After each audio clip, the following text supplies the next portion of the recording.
Hello बच्चों, world of education में आप सभी का स्वागत है। तो आज भी हमारा हिस्ट्री का क्लास होने वाला है और हो सकता है आज ही हमारा लास्ट क्लास हो। ठीक है, तो यदि आपने ये छठा क्लास है ना, तो इससे पहले 5 क्लास हो चुका है। यदि आपने ये 5 लेक्चर कंप्लीट नहीं किया है तो सबसे पहले लिंक डिस्क्रिप्शन में दिया हुआ है, आप सबसे पहले इस 5 लेक्चर को कंप्लीट कर लें और फिर जो है आज का वीडियो कंटिन्यू करें। तो सबसे पहले जो है हिस्ट्री में हमारा है नेहरू रिपोर्ट। हालांकि नेहरू रिपोर्ट हमने कल देख लिया था, बट फिर भी आज फिर से एक बार देख लेते हैं। तो सबसे पहले याद रखिएगा कि जो नेहरू रिपोर्ट है वो आया कब था। तो नेहरू रिपोर्ट 1928 में आया था। इसके पीछे का कारण क्या था आने का, तो हम लोग ने 1928 में ही पढ़ा था कि साइमन कमीशन भारत आया था।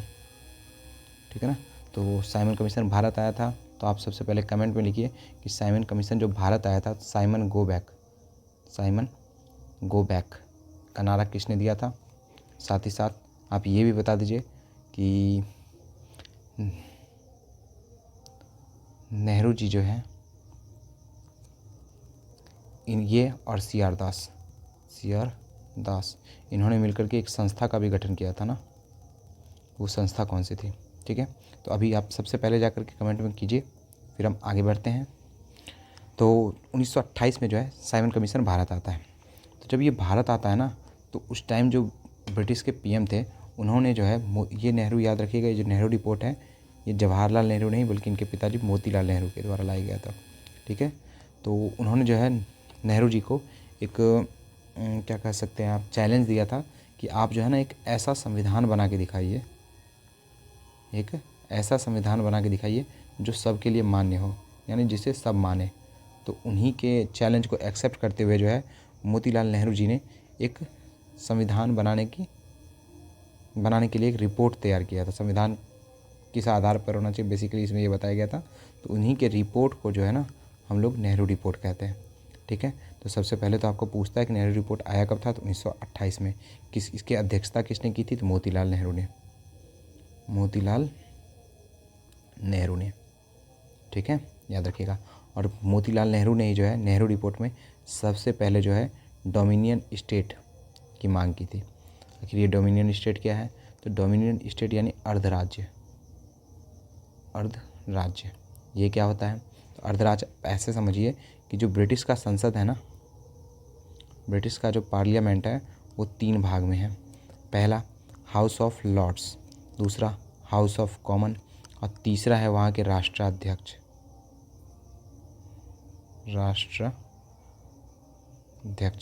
ये राष्ट्राध्यक्ष कौन है, तो वहाँ के जो राष्ट्राध्यक्ष होते हैं ना वो ब्रिटिश के राजा, रानी या फिर महारानी जो भी कह लीजिए वो होते हैं।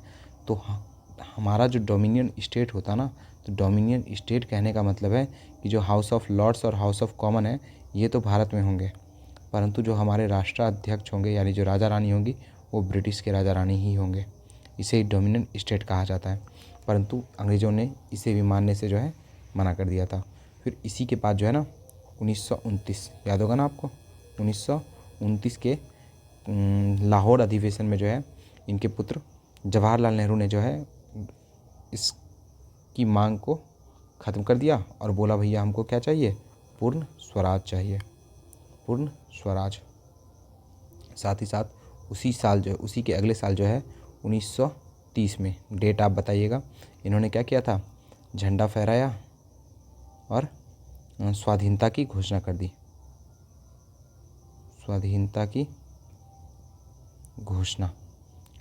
ठीक है, डेट आप कमेंट बॉक्स में डालिए जल्दी से, कौन सा डेट था। ठीक है, तो ये हमारा नेहरू रिपोर्ट हो गया। फिर उसके बाद जो है भैया मोस्ट इम्पॉर्टेंट दांडी यात्रा। ये दांडी यात्रा क्या था, तो 1930 में ना जो उस टाइम हमारे वाइसराय जो थे, वाइसराय क्यों बोले, यूँ कहें कि अंग्रेज़ जो थे, अंग्रेज़ों ने जो है ना एक टैक्स लाया था, नमक टैक्स, यानी नमक कर, कि मतलब हम जो है अब नमक पर भी कर लेंगे। तो इसी का फ़ायदा उठाते हुए ना गांधी जी ने जो है नमक कर का विरोध किया। उस विरोध की शुरुआत हुई दांडी यात्रा से। तो सबसे पहले ये दांडी यात्रा याद रखिएगा, ये शुरुआत कहाँ से हुई, दांडी यात्रा की शुरुआत कहाँ से होती है। तो जो दांडी यात्रा होती है ना उसकी शुरुआत जो है 12 मार्च में साबरमती आश्रम से, साबरमती आश्रम तो ये जो साबरमती आश्रम है ये भी याद रख लीजिएगा कि 1917 में जो है इसकी स्थापना होती है, ठीक है, साबरमती नदी के किनारे। तो 12 मार्च को जो है साबरमती आश्रम से जो है गांधी जी कह रहा हूँ, गांधी जी जो है अपने 78 अनुयायियों के साथ जो है साबरमती से निकलते हैं दांडी के लिए, ठीक है। ये दांडी पहुंचते हैं 6 अप्रैल 1930 ईस्वी में, ठीक है। तो 12 मार्च 1930 को निकलते हैं और 6 अप्रैल 1930 को जो है दांडी पहुंचते हैं, और दांडी पहुंचकर जो है वहाँ पर एक मुट्ठी नमक उठाते हैं, ठीक है। तो गांधी जी दांडी पहुंचकर एक मुट्ठी नमक उठाते हैं और नमक कर का विरोध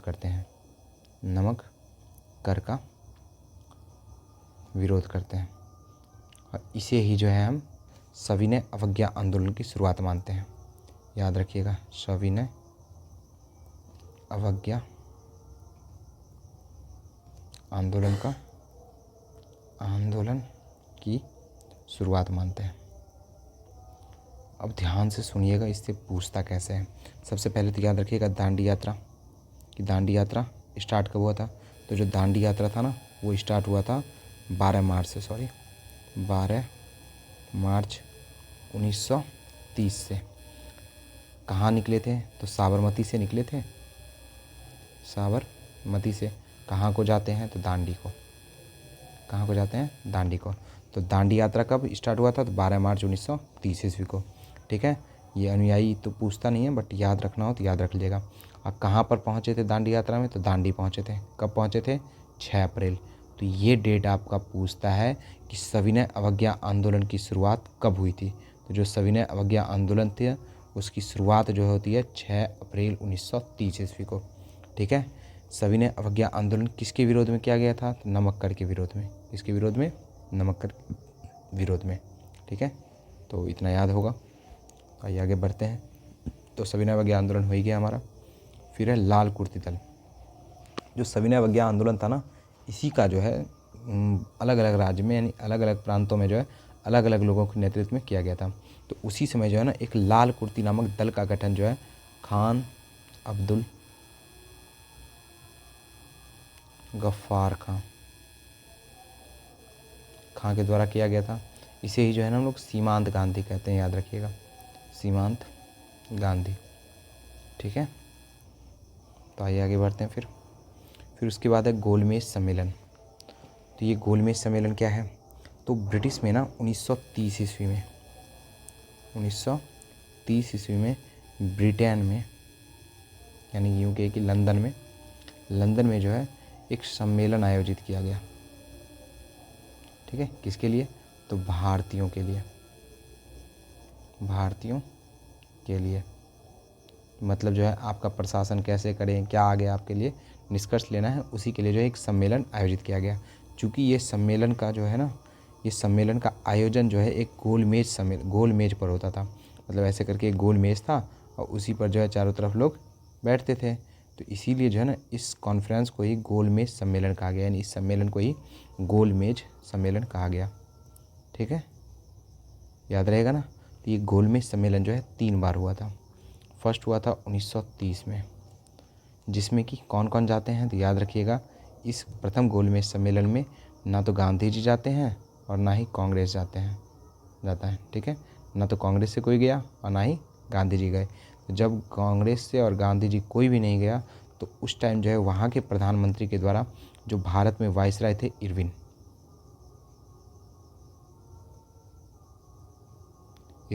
इनके ऊपर दबाव दिया गया कि आखिर हम जो है ये गोलमेज सम्मेलन बुला किसके लिए हैं? भारतीयों के लिए। और भारतीयों का सबसे बड़ा प्रतिनिधित्व कौन है? कांग्रेस ही उस समय जो है सबसे बड़ी पार्टी थी। तो कांग्रेस ही नहीं आया तो ये सम्मेलन किस तरह होता? तो इसीलिए जो है इरविन के ऊपर दबाव बनाया गया। तो इसी कारण से जो है 1931 ईस्वी में जो है इरविन जो है गांधी जी के साथ एक संधि करते हैं, जिसको हम लोग गांधी इरविन समझौता कहते हैं, ठीक है। तो गांधी इरविन समझौता कब हुआ था? 1931 ईस्वी में। तो बेसिकली ये समझौता किस शर्त पर था कि यदि हम आपकी कुछ बातों को पूरा करेंगे तो आप जो है लंदन में जो गोलमेज सम्मेलन आयोजित हो रहा है वहाँ पर भाग लीजिएगा। तो इसी में जो है एक विवाद भी उठता है कि यदि गांधी जी चाहते तो इरविन को बोल करके जो है भगत सिंह राजगुरु और सुखदेव के फांसी को रोकवा सकते थे, परंतु गांधी जी ने इसके लिए इनसे बात की थी, परंतु इन्होंने मना कर दिया था। ठीक है, तो इस तरह गोलमेज सम्मेलन, पहला गोलमेज सम्मेलन हो जाता है, जिसमें ना तो कांग्रेस ने भाग लिया और ना ही गांधी जी ने भाग लिया। तो क्या और किसी ने भाग लिया था? हाँ, ये बात हम आगे चर्चा करेंगे। फिर दूसरा गोलमेज सम्मेलन होता है 1931 में ही, 1931 में। चूँकि गांधी इरविन समझौता 1931 में इससे पहले हो चुका था, इसीलिए जो है दूसरे गोलमेज सम्मेलन में गांधी जी भी जाते हैं और कांग्रेस भी जाता है। ठीक है, परंतु ये गए, वहाँ पे कुछ बात बना नहीं। तो वहीं से वापस आने के बाद जो है गांधी जी ने एक वाक्य कहा था कि मैं खाली हाथ तो आया हूँ, परंतु देश की इज्जत का बट्टा लगने से बचा लिया है। क्यों भैया? क्योंकि वहाँ पर गोलमेज सम्मेलन के दौरान जो है उन्होंने अंग्रेज़ों की किसी भी बात पर हामी नहीं भरा था। इस तरह दूसरा गोलमेज सम्मेलन भी संपन्न हो जाता है। फिर 1932 ईस्वी में तीसरा गोलमेज सम्मेलन होता है, जिसमें इस बार ना तो गांधी जी गए और ना ही कांग्रेस गया।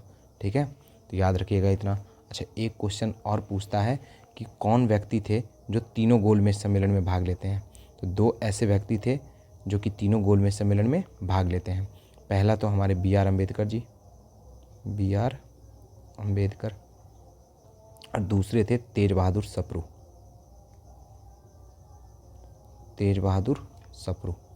ठीक है, तो याद रखिएगा ये दोनों व्यक्ति जो है गोलमेज सम्मेलन में, मैंने तीनों गोलमेज सम्मेलन में भाग लेते हैं। ठीक है, तो इतना याद रखिएगा।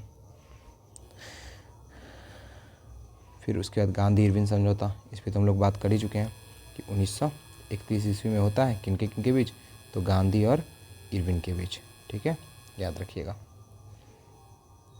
फिर उसके बाद है सांप्रदायिक पंचाट। तो ये सांप्रदायिक पंचाट जो है ना, बेसिकली एक घोषणा था। क्या था? एक घोषणा था। क्या घोषणा था? तो ध्यान से समझिएगा कि जो गोलमेज सम्मेलन हो रहा था ना, तो उस गोलमेज सम्मेलन में जो है तीनों गोलमेज सम्मेलन में गांधी जी सिर्फ एक बार भाग लेते हैं, साथ ही साथ कांग्रेस भी सिर्फ एक ही बार भाग लेती है। लेकिन बी.आर. अम्बेडकर और तेज बहादुर सप्रू ये तो तीनों में भाग लेते हैं ना। तो वहाँ पे जो है अंग्रेज़ों ने एक जाल रचा। क्या जाल रचा? तो उन्होंने जो है ना अम्बेडकर और सप्रू को, जो कि किसका नेतृत्व कर रहे थे? तो दलितों का यानी अल्पसंख्यक समुदाय का नेतृत्व कर रहे थे। तो इन्होंने ना 1932 में अंग्रेजी गवर्नर, जो उस टाइम अंग्रेजी प्रधानमंत्री थे, उन्होंने जो है इन दोनों को एक सांप्रदायिक पंचाट की घोषणा सुना दी। ये क्या था? तो इसमें इन्होंने कहा कि हम जो है ना एक काम करते हैं, जो चुनाव होगा ना, जो चुनाव होता था भैया, उस चुनाव में ना हम अल्पसंख्यकों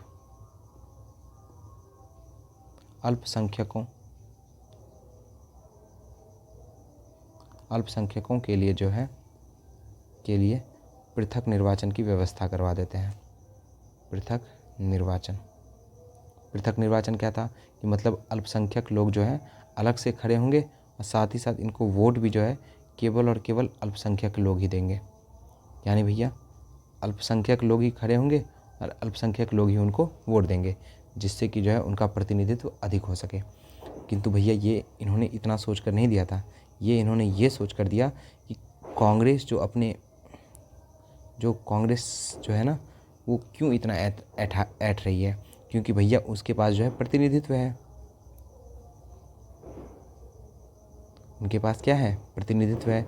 लेकिन यदि हम बात करेंगे 1909 में, तो आपको याद होगा कि 1909 में जो है मार्ले मिंटो सुधार आया, जिसमें कि मुस्लिम के लिए जो है पृथक निर्वाचन हो गया। नहीं तो मुस्लिम तो कांग्रेस से अलग हो गई, तो कांग्रेस कमज़ोर पड़ गया। अब यदि हम सांप्रदायिक पंचाट के द्वारा अल्पसंख्यकों को भी कांग्रेस से हटा दें, तो कांग्रेस ऑटोमेटिक क्या हो जाएगी? कमज़ोर पड़ जाएगी। नहीं तो ये सोचकर जो है इन्होंने सांप्रदायिक पंचाट की घोषणा कर दी। तो याद रखिएगा सांप्रदायिक पंचाट की घोषणा कब हुई थी? तो 1932 में। इसे ही जो है कम्युनल अवार्ड भी कहा जाता है। ठीक है, इतना आप याद रखिएगा। फिर उसके बाद की यदि बात करें तो भैया जब एक सेकेंड नहीं है इसमें, चलिए इसी में बात कर लेते हैं। इसी में जो है ना 1932 में जब कम्युनल अवार्ड की घोषणा की गई, तो गांधी जी जो हैं अंबेडकर जी को बुला करके उनसे क्या कर लेते हैं, पूना समझौता, जिसको हम लोग गांधी समझौता, जिसको हम लोग गांधी अंबेडकर समझौता भी कहते हैं, या इसे ही पूना पैक्ट भी कहा जाता है। ये भी कब होता है, 1932 ईस्वी में। तो ये भी सांप्रदायिक पंचाट के कारण ही जो है ये घोषणा लाया गया। तो क्या सांप्रदायिक पंचाट लागू हो पाया? नहीं। क्यों नहीं लागू हुआ? क्योंकि भैया 1932 में जो गांधी और अंबेडकर जी के बीच जो समझौता हुआ ना, उसमें ये कहा गया कि जो है ना, हम जो है अल्पसंख्यकों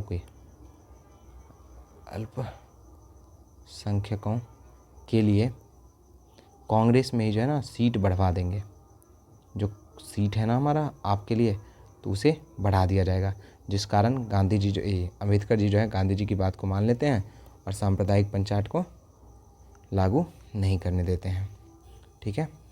फिर उसके बाद हमारा जो है एक आध प्रस्ताव है जिसे हमने कवर करना होगा। छोटा छोटा होगा, हो सकता है किसी का सिर्फ डेट ही याद करना पड़े, उससे ज़्यादा कुछ याद करना नहीं पड़े। तो एक था भैया अगस्त प्रस्ताव। ये कब आया था?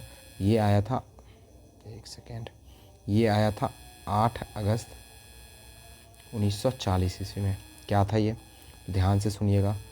जो 1939 ईस्वी था ना भैया, इसमें हो गया था सेकेंड वर्ल्ड वॉर स्टार्ट, यानी द्वितीय विश्व युद्ध, वर्ल्ड वॉर। तो पहला वर्ल्ड वॉर कब हुआ था? तो पहला वर्ल्ड वॉर जो है 1914 में स्टार्ट हुआ था ना, जो 1918 या 1919 तक चला था। ठीक है, ये हम लोगों ने देख लिया था। परंतु 1939 में जो है ना सेकेंड वर्ल्ड वॉर स्टार्ट हो गया। तो जब सेकेंड वर्ल्ड वॉर स्टार्ट हो गया ना, तो क्या इसमें भारत शामिल था? तो इस पे बात तो हमने किया था ना, बट फिर भी देख लीजिएगा, इसमें भी भारत शामिल हुआ था। इसी में जो है गांधी जी को भर्ती करने वाला सार्जेंट के नाम से जाना गया था, क्योंकि वो जो है भारी संख्या में युवाओं को प्रेरित कर रहे थे कि वो सेकेंड वर्ल्ड वॉर में अंग्रेज़ का साथ दें, जिससे कि जीत के बाद जो है अंग्रेज हमें आज़ादी दे दें। परंतु बहुत सारे लोग ऐसे थे जो कि ना जानते थे कि फर्स्ट वर्ल्ड वॉर में भी अंग्रेज़ों ने हमसे झूठ बोला और हमसे युद्ध करवा लिया, परंतु आज़ादी हमें दी नहीं। तो वे लोग जो है ना, जब सेकेंड वर्ल्ड वॉर स्टार्ट हो गया तो वो अंग्रेज़ों को अपने जो मतलब क्रांतिकारी लोग थे, वो क्रांतिकारी को बढ़ावा देने लगे, जिससे अंग्रेज़ परेशान होने लगे। तो 8 अगस्त 1940 को ना अंग्रेज़ ने हमारे लिए जो है एक प्रस्ताव भेजा कि हम जो है ना आपको डोमिनियन स्टेट दे देंगे। क्या दे देंगे? Dominion state. यानी भैया, तो उस पर तो बात हम कर चुके हैं, परंतु हम लोगों ने 1929 में ही जो है जवाहरलाल नेहरू की अध्यक्षता में क्या कर दिया था? पूर्ण स्वराज की घोषणा कर दी। मतलब भैया हमको जो है डोमिनियन स्टेट नहीं चाहिए। तो इस तरह अगस्त प्रस्ताव हमारे द्वारा जो है नकार दिया जाता है, परंतु इससे ज़्यादा पूछता नहीं है। इससे बस ये याद रखिएगा कि अगस्त प्रस्ताव जो है वो 8 अगस्त 1940 ईस्वी को आया था। फिर उसके बाद है क्रिप्स मिशन। तो ये भी आपको इस सबसे ज़्यादा उतना आपके एग्ज़ाम के लिए इम्पोर्टेंट रहा नहीं है, बट चूँकि छोटा छोटा टॉपिक है तो हम लोग इसे देखते रहते हैं। जो अगस्त प्रस्ताव है उसका डेट याद रख लीजिएगा, 1942 ईस्वी में आया था। क्रिप्स मिशन जो है 1942 ईस्वी में आया था, जिसके अध्यक्ष स्टीफर्ड क्रिप्स थे। ठीक है, ये गलती हो गया, क्रिप्स पड़ गया, नहीं, इसको ये सही कर लीजिएगा, ये जो है क्रिप्स था। ठीक है, क्रिप्स प्रस्ताव। ठीक, ये किसके अध्यक्षता में आया था? स्टीफर्ड क्रिप्स की अध्यक्षता में। कब आया था? ये जो है 1942 में आया था। ठीक है, फिर उसके बाद है वेवेल योजना। ये वेवेल योजना क्या था? तो वेवेल जो है उस टाइम भारत के वाइसराय थे और इनके द्वारा जो है 1945 ईस्वी में भारत की स्वतंत्रता से संबंधित जो है योजना लाई गई थी। ठीक है, परंतु अभी तक जो है ना भारत को आज़ादी मिला नहीं है। ठीक है, ये याद रखिएगा, ये अभी सिर्फ जो है अंग्रेज़ों के द्वारा हमें लुभाने का कोशिश किया जा रहा है। ठीक है, परंतु हम लोग इसके चक्कर में आते नहीं हैं और फाइनली हम 1947 में आज़ादी ले लेते हैं, छीन लेते हैं। ठीक है, तो वेवेल योजना 1945। ठीक है, फिर उसी के बाद जो है ना एक विद्रोह होता है जिसे हम लोग शाही नौसेना विद्रोह कहते हैं। ये क्या था? तो इसमें जो है ना नेवी, जो हमारी रॉयल इंडियन नेवी थी, ROYL, royal, NAVL, naval, royal Indian naval, navy ना, sorry, royal Indian navy, Indian navy. ठीक है, इनके द्वारा जो है एक विद्रोह किया जाता है जिसे हम लोग शाही नौसेना विद्रोह कहते हैं। यदि आप इसका डेट याद रखिए तो और भी अच्छा, 1946 ईस्वी में। इस विद्रोह को जो है ना भैया रोका किसने था, तो हमारे गांधी जी ने, याद रखिएगा, ठीक है। इन लोगों ने जो है इस विद्रोह को रोक दिया था। ये भी जो है आज़ादी के लिए बहुत ज़्यादा इम्पोर्टेंट हो जाता है, क्योंकि इन्होंने अंग्रेज़ों को बहुत ज़्यादा तंग किया था, ठीक है। फिर उसके बाद हमारा जो है आता है कैबिनेट मिशन। ये कब आता है, ये भी जो है मार्च 1946 में ही आता है। 1946 मार्च 1946 में कैबिनेट मिशन आता है, जिसमें कि अध्यक्ष, यदि याद तो नहीं हो बट यदि याद करना हो तो कर लीजिएगा, पैथिक लॉरेंस इसकी अध्यक्षता करते हैं। पैथिक लॉरेंस, ये लॉरेंस बिश्नोई नहीं है, ठीक है। तो ये पैथिक लॉरेंस इसकी अध्यक्षता करते हैं और मार्च 1946 में कैबिनेट मिशन आ जाता है। इसी कैबिनेट मिशन के बाद जो है ना हम लोगों ने जो है संविधान सभा का भी गठन किया था, जिसे कि हम लोग पॉलिटी में पढ़ने वाले हैं। तो इसलिए मैं इसे नहीं पढ़ा रहा हूँ, क्योंकि पॉलिटी में फिर इसे वापस से देखना ही पड़ेगा। तो एक बस ओवरऑल जो है हम इसे ले लेते हैं, ताकि हमें कोई जो एक्स्ट्रा फैक्ट वाला चीज़ है ऊपर ऊपर से वो हम कवर कर रहे हैं। फिर जो है डार्क में जो है हम इसमें चलेंगे पॉलिटी में। फिर आ गया 1946 में जो है कैबिनेट मिशन आ गया। तो कैबिनेट मिशन के बाद जो है संविधान सभा की स्थापना हो जाती है, और संविधान के लिए जो है सबसे पहले संविधान सभा में कौन कौन मेंबर शामिल होंगे इसके लिए चुनाव किया जाता है। तो उस चुनाव में जो है मुस्लिम लीग को मात्र 73 वोट ही मिल पाता है, जिस कारण से मुस्लिम लीग जो है एक अलग से राष्ट्र यानी पाकिस्तान की मांग को दोहराने लगते हैं।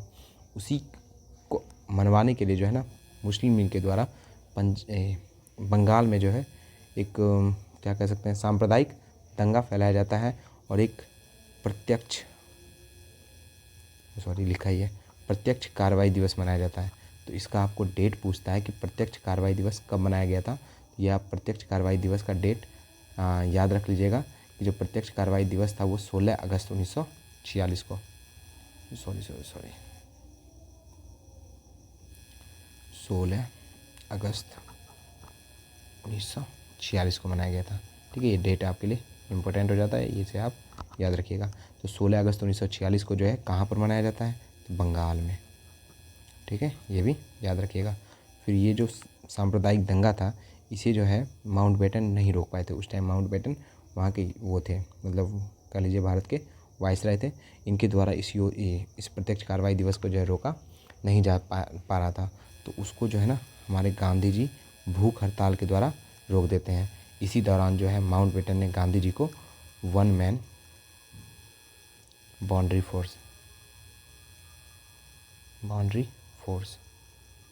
कहा था, ठीक है। तो गांधी जी को वन मैन बाउंड्री फोर्स किसने कहा था, तो हमारे माउंटबेटन जी ने, ठीक है। तो आइए उसके बाद देखते हैं। फिर ख़त्म ही होने पे है। फिर एक है भैया माउंटबेटन योजना। ये माउंटबेटन योजना क्या है, तो माउंटबेटन योजना सबसे पहले याद रखिएगा आया कब था, तो 1947 में। ये माउंटबेटन योजना जो है ना वो आया था बेसिकली पाकिस्तान और भारत, दो अलग राष्ट्र के निर्माण के उद्देश्य से, ठीक है। तो इसी के बाद जो है इसी योजना के तहत जो है ये बात मान लिया गया कि भारत और पाकिस्तान दो राष्ट्र बनेंगे। उसके बाद जो है एक अधिनियम पारित किया गया, जिसे भारत स्वतंत्रता अधिनियम कहा गया था। कब, तो 1947 में। इसी में जो है 14 अगस्त 1947 को पाकिस्तान को आज़ाद किया गया। साथ ही साथ 15 अगस्त 1947 को भारत को भी आज़ाद कर दिया गया, ठीक है। तो इस तरह जो है आज़ादी तक हमारा इतिहास कंप्लीट होता है। परंतु ये वीडियो अभी कंप्लीट नहीं हुआ है। क्यों, इससे पीछे कुछ चीज़ ऐसा था जो हम छोड़ दिए थे या भूल गए थे, तो उसे जो है 10 मिनट में हम कवर कर लेते हैं। सबसे पहले याद रखिएगा एक फॉरवर्ड ब्लॉक ये क्या था, ये बेसिकली एक संस्था था जो कि सुभाष चंद्र बोस के द्वारा जो है 1939 ईस्वी में स्थापित किया गया था। किसके द्वारा, तो सुभाष चंद्र बोस के द्वारा, ठीक है। तो सुभाष चंद्र बोस का एक फेवरेट नारा भी याद रखिएगा, क्या था, दिल्ली चलो, दिल्ली चलो, ठीक है। फिर उसके बाद एक और संस्था थी आज़ाद हिंद फौज। इसकी स्थापना भी जो है 1939 ईस्वी में ही किनके द्वारा की जाती है, 1939 नहीं था, इसका डेट नहीं याद है, डेट आपसे पूछता भी नहीं है, ठीक है। इसकी स्थापना भी जो है सुभाष चंद्र बोस के द्वारा की गई थी। परंतु कहाँ पर की गई थी ये पूछता है, ये याद रखिएगा आपका सिंगापुर में सिंगापुर, ठीक है। तो जो आज़ाद हिंद फौज है उसकी स्थापना सिंगापुर में की जाती है। साथ ही साथ बॉस से एक और याद रखिएगा कि इन्होंने जर्मनी में जो है ना, किसने, तो बॉस ने, जर्मनी में जो है बॉस ने एक मुक्ति सेना का भी गठन किया था, ठीक है। फिर उसके बाद है सुधारवादी युग। ये सुधारवाद युग याद रखिएगा 1885 से लेकर के 1905 तक का जो काल था ना, उसे ही सुधारवादी युग के नाम से जाना जाता है। इस युग के नेता कौन थे, तो जो कांग्रेस के नरम दल के नेता थे, नरम दल, वही इसके नेता होते, ठीक है। क्या गरम दल के नहीं थे, याद रखिएगा गरम दल के नेता इसके नेता नहीं थे। तो आपसे पूछता क्या है, आपसे बार बार यही पूछता है कि निम्न में से कौन जो है सुधारवादी युग के नेता नहीं थे, और ऑप्शन में सेम हर साल जब भी पूछा है तो उसमें बाल गंगाधर तिलक थे, ठीक है। याद रखिएगा बाल गंगाधर तिलक जो है कांग्रेस के गरम दल के नेता, कांग्रेस के गरम दल के नेता थे, परंतु सुधारवादी युग के नेता नहीं थे, ठीक है। सुधारवादी युग कब से कब तक का था, तो 1885 से 1905 तक। फिर एक बुक था फ्रीडम मूवमेंट इन बिहार। तो जो फ्रीडम मूवमेंट इन बिहार था ये के दत्ता के द्वारा लिखा गया था, के दत्ता,